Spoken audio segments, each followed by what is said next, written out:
Lukas pasal 15 ayat 11 sampai ayat ke-32. Yesus berkata lagi, ada seorang mempunyai 2 anak laki-laki. Kata yang bungsu kepada ayahnya, "Bapa, berikanlah kepadaku bagian harta milik kita yang menjadi hakku." Lalu ayahnya membagi-bagikan harta kekayaan itu di antara mereka. Beberapa hari kemudian, anak bungsu itu menjual seluruh bagiannya itu lalu pergi ke negeri yang jauh. Di sana ia memboroskan harta miliknya itu dengan hidup berfoya-foya. Setelah dihabiskannya semuanya, timbullah bencana kelaparan di dalam negeri itu dan ia pun mulai melarat. Lalu ia pergi dan bekerja pada seorang majikan di negeri itu. Orang itu menyuruhnya ke ladang untuk menjaga babinya. Lalu ia ingin mengisi perutnya dengan ampas yang menjadi makanan babi itu, tetapi tidak seorang pun yang memberikannya kepadanya.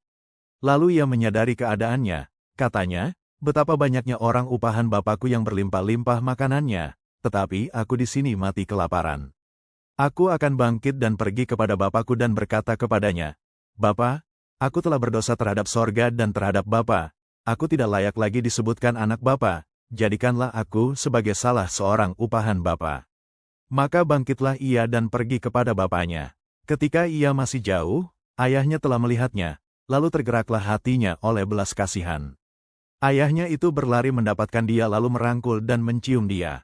Kata anak itu kepadanya, "Bapa, aku telah berdosa terhadap sorga dan terhadap Bapa, aku tidak layak lagi disebutkan anak Bapa." Tetapi ayah itu berkata kepada hamba-hambanya, "Lekaslah bawa kemari jubah yang terbaik, pakaikanlah itu kepadanya dan kenakanlah cincin pada jarinya dan sepatu pada kakinya. Dan ambillah anak lembu tambun itu, sembelihlah dia dan marilah kita makan dan bersukacita. Sebab anakku ini telah mati dan menjadi hidup kembali, ia telah hilang dan didapat kembali." Maka mulailah mereka bersukaria. Tetapi anaknya yang sulung berada di ladang dan ketika ia pulang dan dekat ke rumah, ia mendengar bunyi seruling dan nyanyian tari-tarian. Lalu ia memanggil salah seorang hamba dan bertanya kepadanya, "Apa arti semuanya itu?" Jawab hamba itu, "Adikmu telah kembali dan ayahmu telah menyembelih anak lembu tambun, karena ia mendapatnya kembali dengan sehat." Maka marahlah anak sulung itu dan ia tidak mau masuk. Lalu ayahnya keluar dan berbicara dengan dia. Tetapi ia menjawab ayahnya, katanya, "Telah bertahun-tahun aku melayani Bapa dan belum pernah aku melanggar perintah Bapa, tetapi kepadaku belum pernah Bapa memberikan seekor anak kambing untuk bersukacita dengan sahabat-sahabatku. Tetapi baru saja datang anak Bapa yang telah memboroskan harta kekayaan Bapa bersama-sama dengan pelacur-pelacur, maka Bapa menyembelih anak lembu tambun itu untuk dia." Kata ayahnya kepadanya, "Anakku, engkau selalu bersama-sama dengan aku, dan segala kepunyaanku adalah kepunyaanmu. Kita patut bersukacita dan bergembira karena adikmu telah mati dan menjadi hidup kembali, ia telah hilang dan didapat kembali." Sejauh demikian, pembacaan firman Tuhan. Shalom, berikut renungan buat kita dalam khotbah minggu ini. Jangan lupa di like, komen, share, subscribe. Di sini kita melihat perumpamaan tentang anak yang hilang, yang tujuannya sama dengan kedua perumpamaan sebelumnya, yaitu untuk menunjukkan betapa senangnya Allah dengan pertobatan orang-orang yang berdosa, bahkan yang sangat berdosa sekalipun, dan betapa Ia siap menerima dan menjamu mereka pada saat mereka bertobat. Namun keadaan yang melatar belakangi perumpamaan ini menggambarkan kekayaan-kekayaan anugerah Injil secara lebih luas dan menyeluruh daripada kedua perumpamaan sebelumnya. Perumpamaan ini sudah, dan selama dunia masih berputar, akan terus memberikan manfaat yang tak terkira kepada orang-orang berdosa yang malang, untuk membimbing maupun mendorong mereka untuk bertobat dan berbalik kepada Allah. Perumpamaan ini menggambarkan Allah sebagai Bapa bagi seluruh umat manusia, bagi seluruh keluarga Adam. Kita semua adalah keturunannya, kita semua mempunyai satu Bapa, dan satu Allah menciptakan kita. Darinya-lah kita ada, di dalam Dialah kita tetap ada, dan olehnya-lah kita terus dipelihara.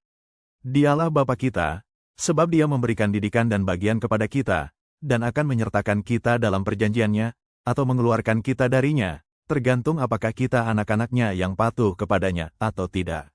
Juru selamat kita dengan demikian menunjukkan kepada orang-orang Farisi yang sombong itu bahwa para pemungut cukai dan orang berdosa, yang begitu mereka rendahkan, adalah saudara-saudara mereka, yang mempunyai sifat kemanusiaan yang sama. Karena itu, sepatutnya mereka senang dengan segala kebaikan yang ditujukan kepada para pemungut cukai dan orang berdosa itu.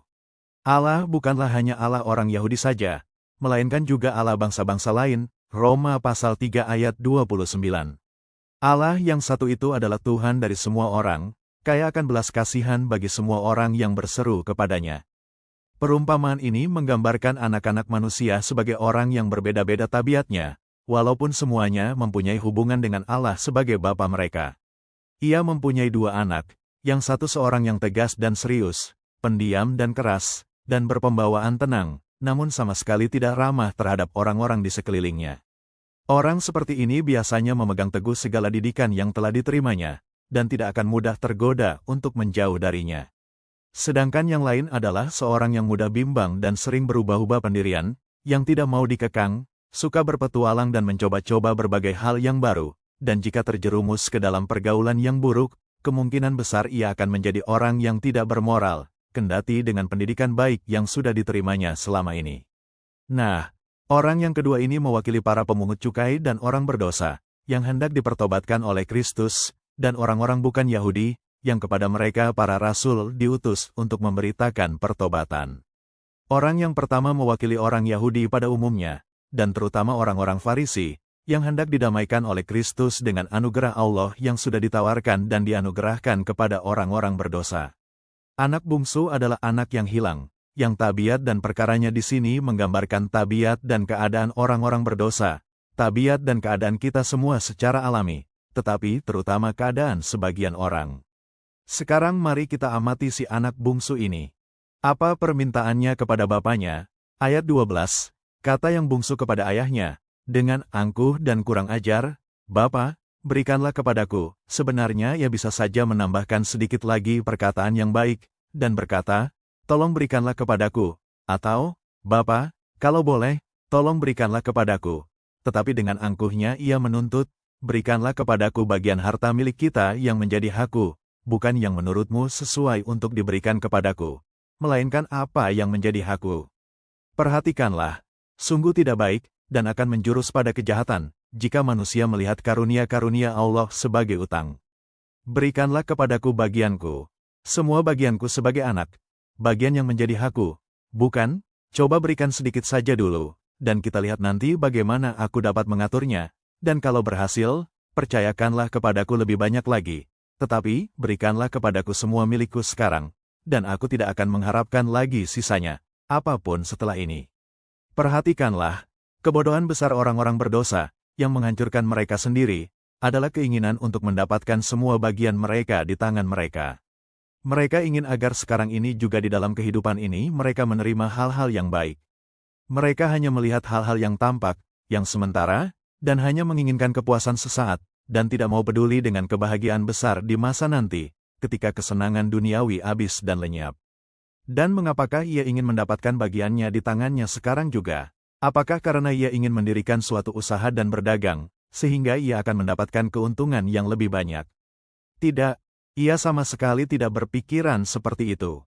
Tetapi karena, 1. Ia muak dengan perintah ayahnya, dengan segala peraturan dan disiplin yang baik dalam keluarganya, dan lebih mendambakan apa yang dengan keliru disebut sebagai kebebasan, yang sebetulnya justru merupakan perbudakan terbesar, sebab demikianlah adanya kebebasan untuk berdosa itu. Lihatlah kebodohan banyak orang muda, yang terdidik dalam agama, tetapi tidak mau dikungkung dalam aturannya. Mereka merasa belum menjadi tuan atas diri sendiri, penguasa atas diri mereka sendiri, sebelum memutuskan semua belenggu Allah, dan membuang tali-talinya dari mereka. Dan sebagai gantinya, mereka membelenggu diri sendiri dengan tali-tali hawa nafsu mereka. Inilah awal mula mengapa orang-orang berdosa menjadi murtad dan berpaling dari Allah. Mereka tidak mau dibelenggu oleh aturan-aturan pemerintahan Allah, mereka ingin menjadi ilah-ilah bagi diri mereka sendiri. Bagi mereka tidak ada yang namanya baik atau buruk, yang ada hanyalah apa yang dapat menyenangkan hati mereka. 2. Ia ingin menjauh dari pandangan mata ayahnya, sebab mata itu sering mengawasinya. Keengganan terhadap Allah dan keinginan untuk tidak mempercayai kemahatauannya merupakan penyebab utama orang-orang jahat berbuat jahat. 3. Ia tidak mempercayai pengaturan ayahnya. Ia menginginkan bagian harta miliknya sendiri, sebab ia berpikir bahwa ayahnya ingin mengumpulkan uang untuknya di kemudian hari, dan karena itu ayahnya akan membatasi pengeluarannya pada saat ini, dan ia tidak menyukai hal ini. 4. Ia bangga akan dirinya sendiri, dan dengan angkuh berpikir bahwa dirinya sudah mapan. Ia berpikir bahwa jika ia mendapatkan bagiannya di tangannya sendiri, maka ia dapat mengaturnya dengan lebih baik daripada ayahnya, dan bahkan akan membuat jumlahnya bertambah banyak. Banyak anak muda dihancurkan oleh kesombongan daripada oleh nafsu-nafsu lain. Orang tua kita yang pertama menghancurkan diri mereka sendiri dan semua kepunyaan mereka dengan ambisi bodoh untuk berdiri sendiri, dan tidak ingin bergantung kepada pemeliharaan Allah.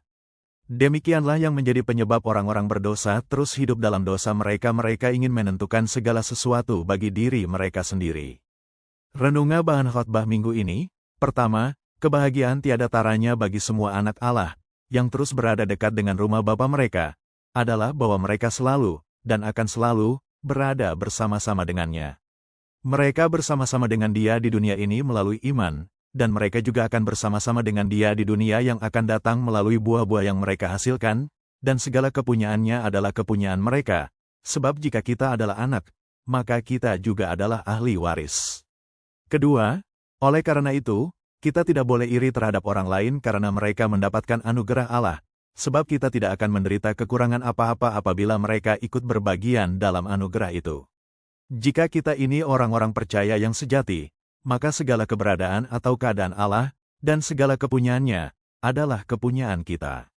Dan jika orang lain menjadi orang percaya sejati, maka segala keberadaan atau keadaan Allah, dan segala kepunyaannya, adalah kepunyaan mereka juga. Sekalipun demikian, milik kita tetap tidak berkurang, seperti halnya kalau kita berjalan dalam terang dan kehangatan sinar matahari, semua orang mendapatkan keuntungan yang bisa mereka dapatkan dari matahari tanpa mengurangi apa yang bisa didapat orang lain. Keberadaan Kristus di dalam gereja sama seperti apa yang dikatakan tentang jiwa di dalam tubuh, yaitu tota in toto keseluruhan di dalam seluruhnya, namun juga tota in qualibet parte keseluruhan di dalam setiap bagiannya.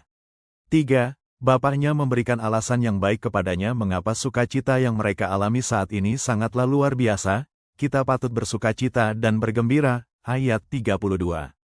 Bisa saja ia memaksakan wewenangnya yang ia miliki, kehendakulah agar keluarga ini bersukacita dan bergembira. Stat pro ration voluntas alasanku ialah, aku menghendakinya demikian. Akan tetapi, tidaklah patut bagi orang-orang yang memiliki wewenang tertentu untuk selalu menyeru-nyerukannya dan memaksakannya pada setiap kesempatan, yang hanya akan membuatnya terkesan murahan dan pasaran. Lebih baik memberikan alasan yang meyakinkan, seperti yang diberikan Sang Bapa di sini. Kita patut, dan sangat pantas, bersukacita dan bergembira atas kembalinya si anak hilang, lebih daripada atas terpeliharanya si anak patuh. Sebab, walaupun terpeliharanya si anak patuh merupakan berkat yang besar bagi keluarga, namun kembalinya si anak hilang mendatangkan kesenangan yang lebih memuaskan hati. Keluarga mana saja akan jauh lebih hanyut dalam sukacita atas kebangkitan anak yang sudah mati, atau atas pulihnya si anak dari penyakit yang dianggap mematikan, daripada atas kesehatan dan kehidupan baik-baik dari anak-anak lainnya. Perhatikanlah, Allah akan dibenarkan dalam setiap firman-Nya, dan semua yang bernyawa, cepat atau lambat, akan diam di hadapan-Nya. Kita tidak mendapati sang kakak memberikan tanggapan apapun terhadap apa yang dikatakan bapaknya, yang menunjukkan bahwa ia betul-betul puas, dan menerima kehendak bapaknya, dan berdamai penuh dengan saudaranya yang terhilang itu. Bapaknya mengingatkan dia bahwa ia adalah saudaranya, ini adikmu. Perhatikanlah, orang baik, meskipun tidak selalu bisa menguasai diri sendiri dan menjaga perasaan dan kelakuannya, namun, dengan anugerah Allah, bisa kembali pada perasaan dan kelakuannya yang baik. Apabila ia jatuh, tidaklah sampai tergeletak. Tetapi ahli-ahli Taurat dan orang-orang Farisi, yang terutama hendak ditegur melalui perumpamaan ini, seperti yang kita lihat, terus saja tidak mau mengasihani para pendosa dari kalangan orang-orang bukan Yahudi. Mereka juga tidak senang dengan Injil Kristus, karena Injil diberitakan kepada orang-orang bukan Yahudi.